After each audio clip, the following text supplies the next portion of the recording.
Mezopotamya'nın kutsallığı var bakışlarında.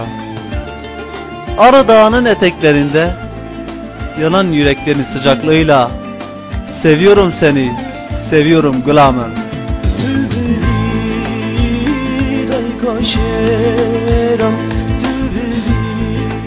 Güneşi doğmayan bir günün, adını bilmediğim bir ülkede, her tarafı yasaklı bir dilin, özgürlüğe hasret tutkusuyla seviyorum seni gulamım.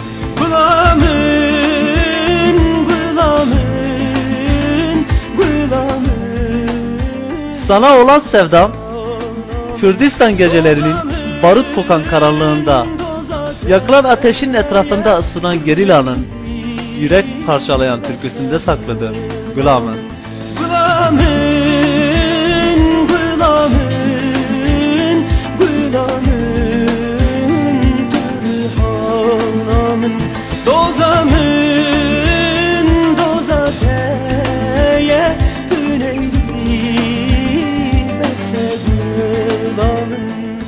Özgürlük kokan dağların arkasında, ellerinde papatya, yüreklerinde heyecan ve umutlu yüzünde tebessüm taşıyan Kürt çocuklarının deyimiyle "Ez de parhazdıkım gulamın."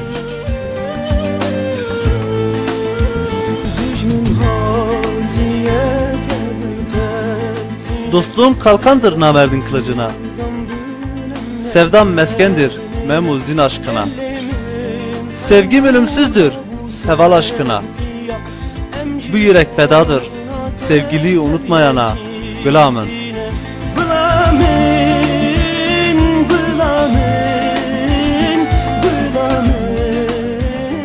Gül filizlendiği günden itibaren güneşe aşıktır. Güneş her ne kadar gülü ayın görkemine bıraksa da gül asla yıldızlara kanıp güneşi unutmaz gulamın.